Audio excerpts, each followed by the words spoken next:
삶의 여정 속에서 때때로 길을 잃었다고 느끼거나 마음속 깊은 곳에서부터 공허함이 밀려올 때가 있습니다. 오늘 우리는 바로 그 지점에서 시작하여 어떻게 하면 우리 삶의 진정한 의미를 발견하고 더 나은 나로 성장할 수 있는지에 대한 깊이 있는 통찰을 나누고자 합니다.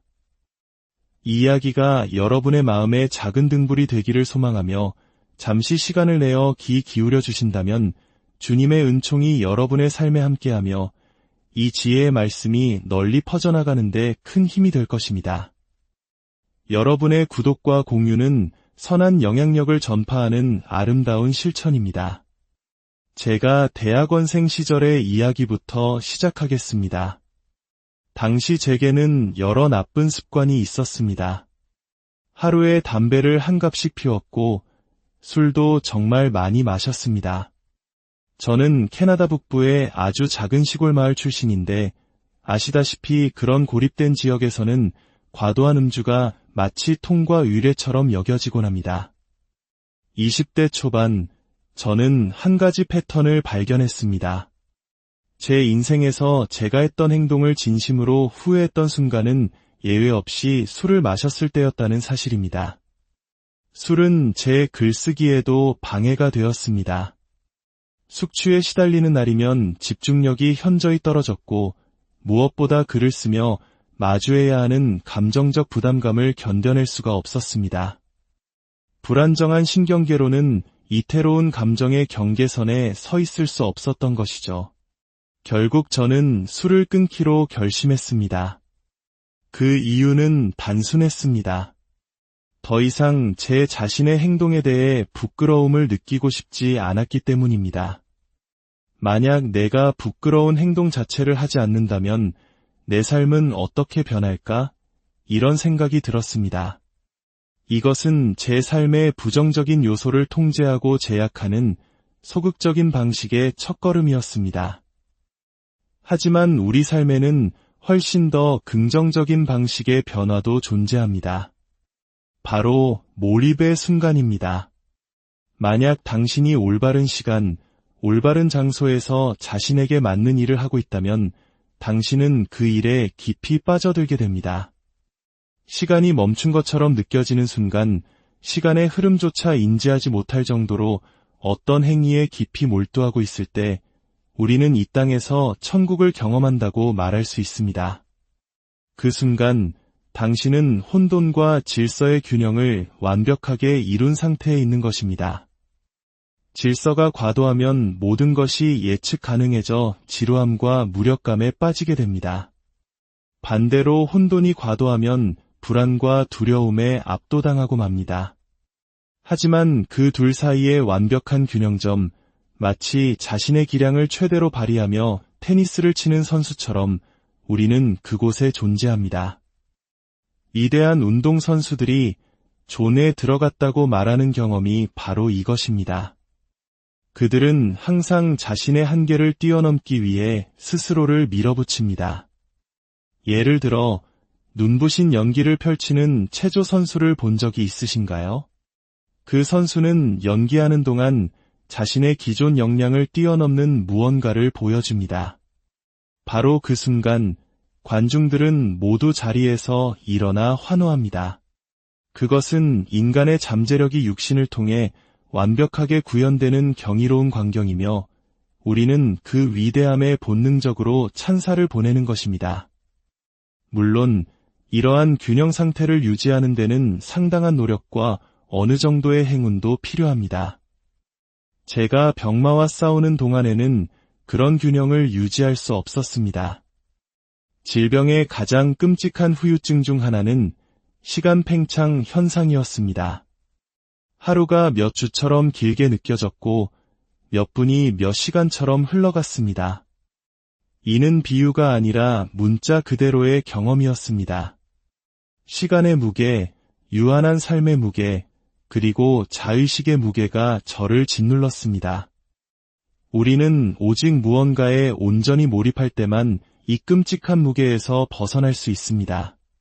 따라서 만약 당신이 현재의 자신에게 만족하지 못한다면 어떻게 더 나은 사람이 될 수 있을지 진지하게 고민해 보십시오. 과감히 목표를 설정하고 그것을 향해 노력하며 어떤 변화가 일어나는지 지켜보십시오.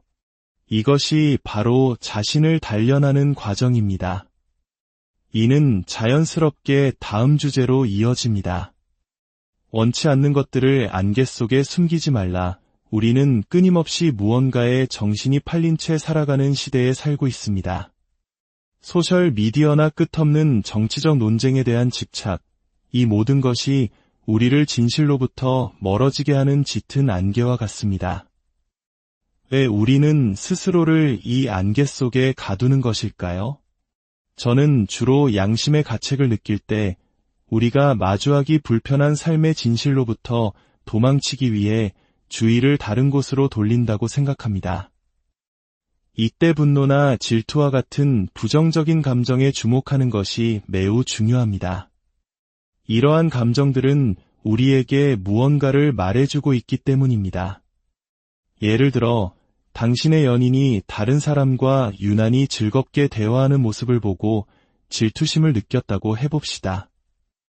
그 질투심은 당신 내면의 여러 불안감과 연결되어 있을 수 있습니다. 어쩌면 그들은 정말로 선을 넘는 행동을 하고 있을지도 모릅니다.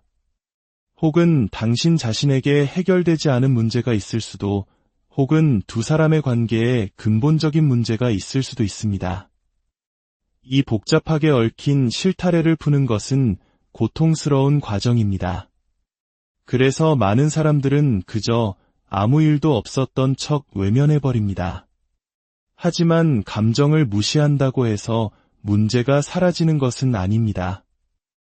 오히려 억압된 감정들은 어둠 속에서 자라나고 번식하여 관계를 서서히 좀먹게 됩니다. 어릴 적 작은 새끼 고양이 같았던 문제를 외면하면 언젠가 그것은 당신을 집어삼킬 거대한 사자로 성장해 있을 것입니다. 문제가 잘못되었다는 작은 신호를 감지했을 때 우리는 그 신호를 파고들어 그 안에 숨겨진 정보를 끄집어내야 합니다. 이는 마치 골마 터지기 직전에 상처를 수술하는 것처럼 끔찍하게 고통스러운 일일 수 있습니다. 사람들이 왜 진실을 회피하는지 충분히 이해할 수 있습니다. 하지만 회피는 결코 해결책이 될 수 없습니다. 그것은 단지 어둠 속에서 문제들이 눈덩이처럼 불어나도록 방치하는 것일 뿐입니다. 대부분의 경우 이러한 회피의 근원에는 기만, 분노, 그리고 오만이라는 어두운 삼위일체가 자리 잡고 있습니다. 나는 이미 알아야 할 것을 다 안다는 오만, 그것에 신경 쓸 필요 없어라는 기만, 그리고 세상이 어떻게 되든 그 사람이 어떻게 되든 상관없어라는 분노. 우리는 이 어두운 영혼이 우리의 삶을 지배하도록 내버려 둬서는 안 됩니다. 많은 사람들이 다른 누군가가 자신의 책임을 다하지 않을 때 분노를 느낍니다.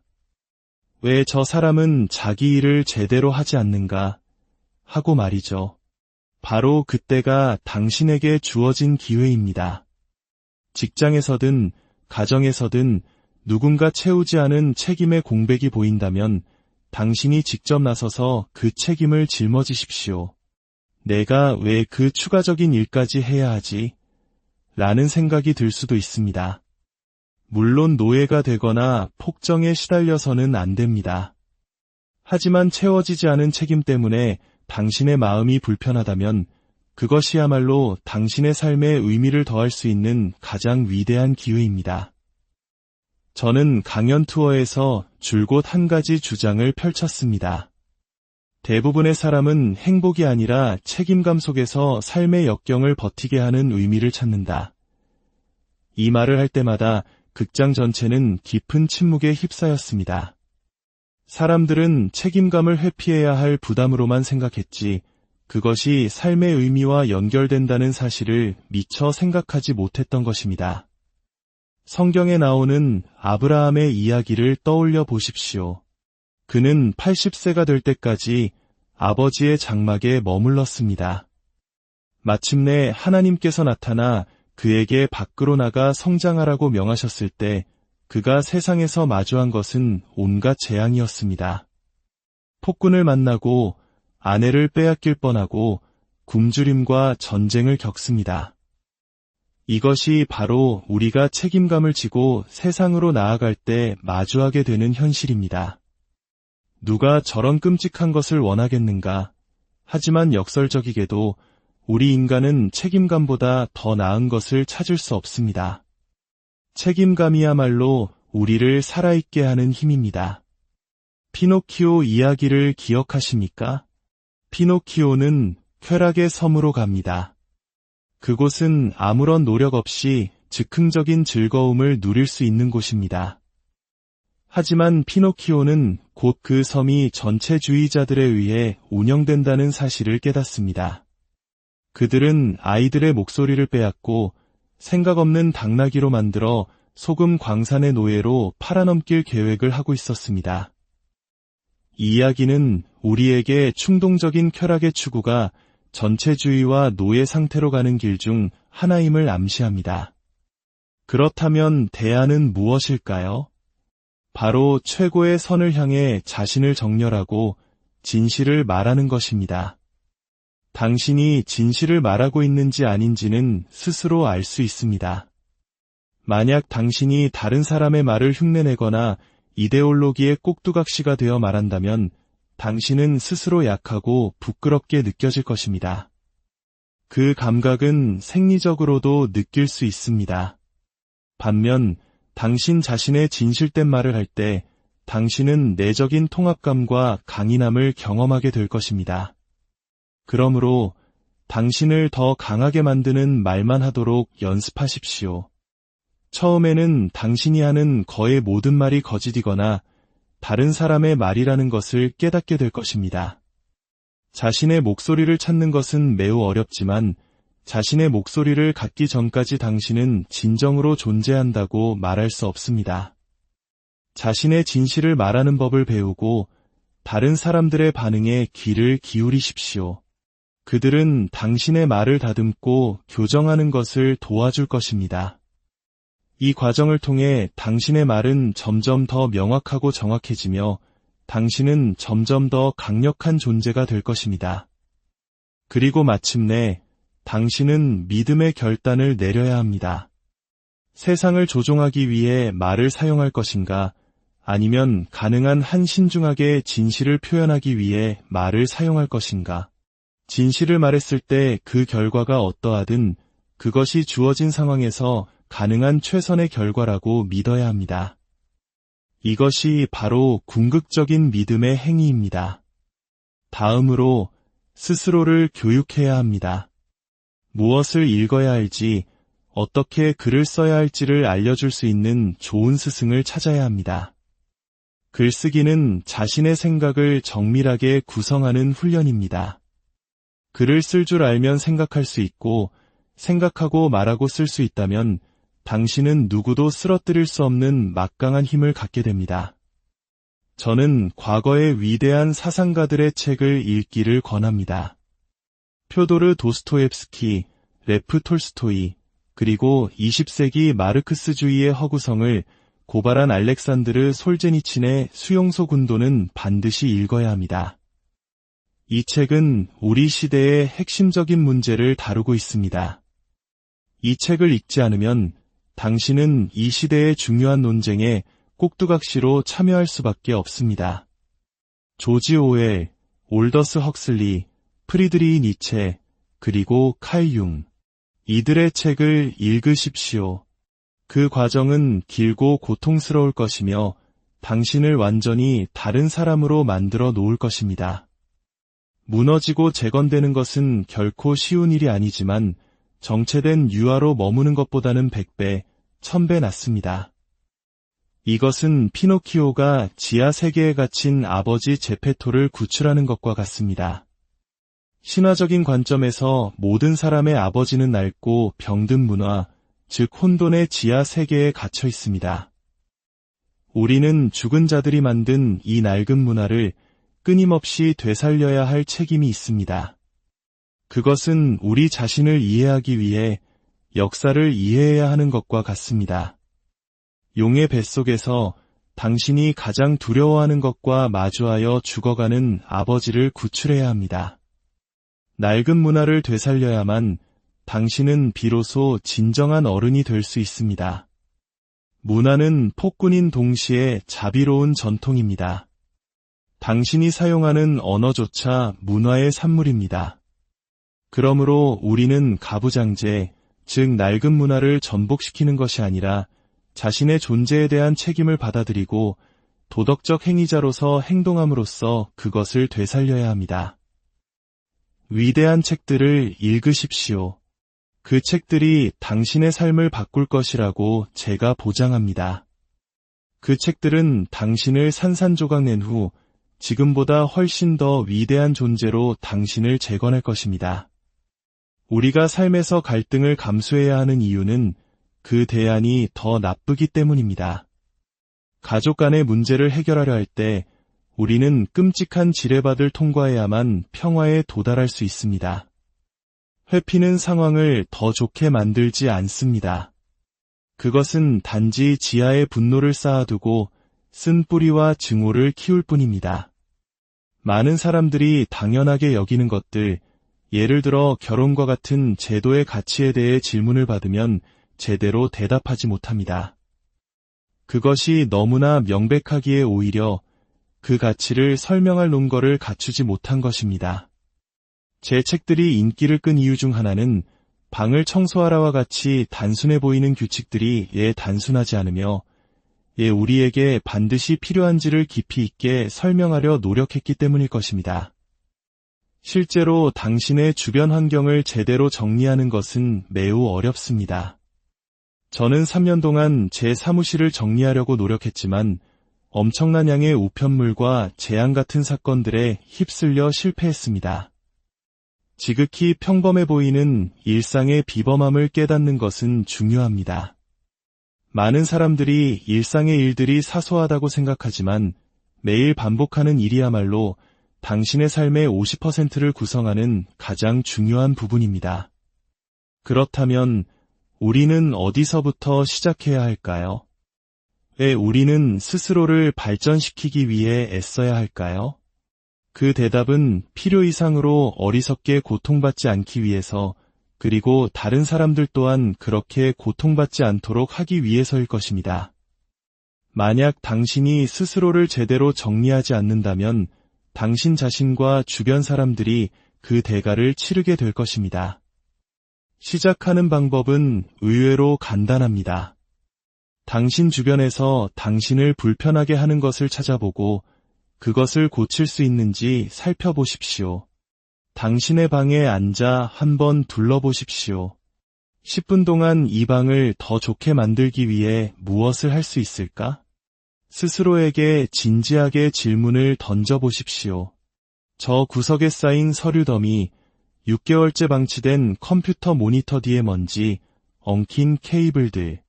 당신이 고칠 수 있는 작은 것들이 눈에 보이기 시작할 것입니다. 그런 작은 것들을 100개쯤 고쳐보십시오. 당신의 삶은 분명히 달라져 있을 것입니다. 당신이 시작할 수 있는 곳에서부터 시작하십시오. 당신이 고칠 수 있는 문제들이 당신에게 스스로를 드러낼 때 그것을 고치십시오. 그러면 당신의 삶에서 수많은 쓰레기와 함정들이 사라질 것입니다. 제 아버지는 기준이 매우 높고 엄격한 분이셨습니다. 그분을 만족시키는 것은 어려운 일이었죠. 이는 저주인 동시에 축복이었습니다.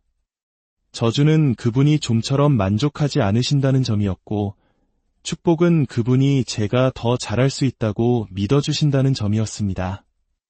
누군가가 당신의 편이라는 것은 현재의 당신의 편이라는 뜻일 수도 있고, 당신이 될 수 있는 미래의 당신 편이라는 뜻일 수도 있습니다.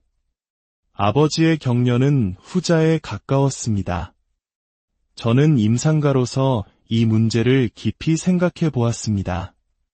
칼 로저스는 무조건적인 긍정적 존중을 이야기했지만 사실 우리는 현재 모습 그대로 괜찮지 않습니다. 우리 모두는 자신의 불완전함을 알고 있으며 지금보다 더 나은 존재가 되기를 희망합니다. 당신이 더 나은 존재가 될 수 있다는 가능성을 믿어주는 사람, 당신 안에 더 나은 본성의 편에 서주는 사람이 있다는 것은 정말로 큰 힘이 됩니다. 저는 제 아버지께서 근본적으로 제 편이라는 것을 알았고 그것이 얼마나 드문 행운인지도 알고 있었습니다. 아버지는 제가 아주 어렸을 때 저와 엄청나게 많은 시간을 보내주셨고 제게 읽는 법을 가르쳐 주셨으며 제가 마음먹은 것은 무엇이든 할 수 있다고 믿어주셨습니다. 문화와 전통이라는 것은 한 손으로는 우리에게 무언가를 주지만 다른 한 손으로는 무언가를 빼앗아가는 양면적인 존재입니다. 거대한 조직 속에서 개인은 짓눌리는 듯한 무게감을 느끼지만 동시에 그 시스템을 통해 성장하고 혜택을 받습니다. 이 긴장 관계는 모든 시대, 모든 곳에서 개인이 문화와 맺는 역설적인 관계입니다. 우리는 문화 없이는 아무것도 아니지만 문화 속에서는 어떤 의미에서 톱니바퀴가 되어야 합니다. 어린 시절, 우리는 무엇이든 될 수 있는 잠재력 그 자체입니다. 하지만 어른이 된다는 것은 그 무한한 잠재력을 희생하고 제한적이지만 전문화된 유용한 존재가 되는 과정입니다. 피터팬은 이 희생을 거부하고 영원히 마법의 소년으로 남고 싶어 합니다. 그가 어른이 되기를 거부하는 이유는 그에게 유일한 어른의 모델이 폭군인 후크 선장이기 때문입니다. 후크 선장은 이미 시간이라는 악어에게 한쪽 손을 잃고 유한한 삶에 대한 두려움 때문에 모든 것을 통제하려는 폭군이 되었습니다. 피터팬은 결코 저런 모습이 되고 싶지 않다고 생각합니다. 우리에게는 폭군이 아닌 지혜롭고 자비로운 아버지의 모델이 필요합니다. 우리는 낡고 폭력적인 전통을 답습하는 대신 책임감을 가지고 우리 자신과 우리가 속한 문화를 새롭게 살려내야 합니다. 오늘 나눈 이야기들이 여러분 각자의 삶에서 길을 찾는데 작은 도움이 되기를 진심으로 기도합니다. 당신의 삶이 무의미하고 하찮게 느껴질 때 당신이 삶을 바라보는 관점과 시간의 틀을 바꾸어 보십시오. 그리고 당신이 할 수 있는 가장 작은 책임부터 시작하십시오. 주님의 평화가 여러분과